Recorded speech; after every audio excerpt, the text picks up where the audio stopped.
तो सवाल ये है कि आप नदी हैं या समंदर?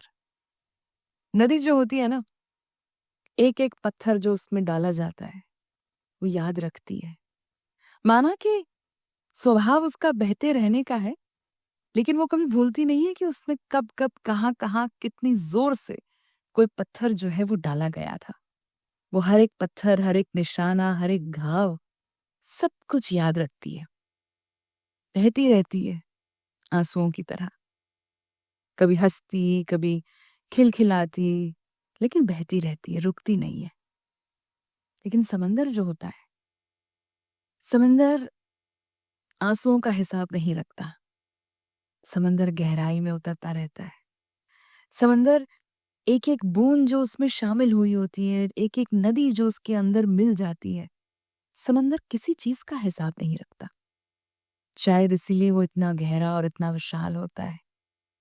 इसीलिए नदी को पार करने के लिए तो फिर भी पुल बनाए जाते हैं, लेकिन समंदर पार करने के लिए बहुत ऊंचे और भारी रास्ते होते हैं। आसान नहीं है समंदर को पार करना। नदी पार करने के लिए तो पुल होते हैं। नदी जो है उस पर काबू फिर भी पाया जा सकता है अगर कोशिश की जाए तो।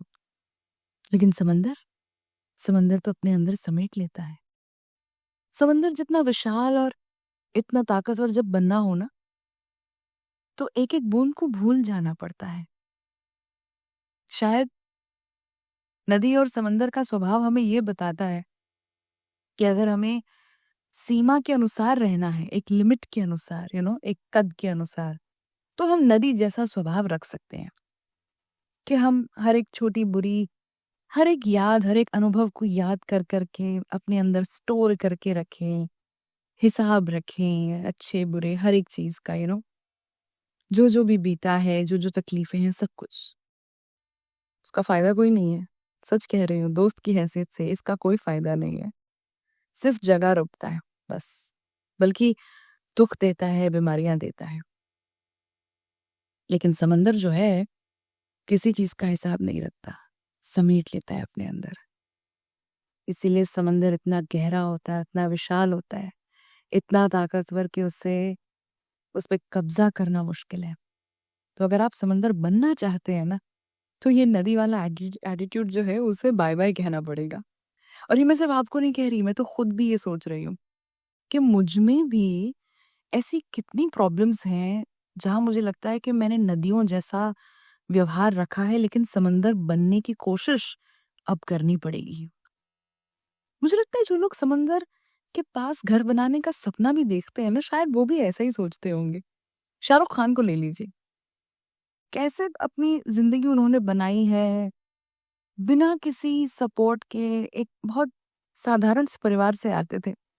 पहले टीवी सीरियल्स में काम किया, दूरदर्शन में काम किया और आज बादशाह बुलाया जाता है उन्हें। इतनी इतनी ऊँची जगह पे वो बैठे हैं, तो शायद कहीं न कहीं कोई भी कामयाब इंसान से ऐसी सीख लेने जैसी है ना, कि समंदर बनना पड़ता है, नदियों वाला एटीट्यूड छोड़ना पड़ता है।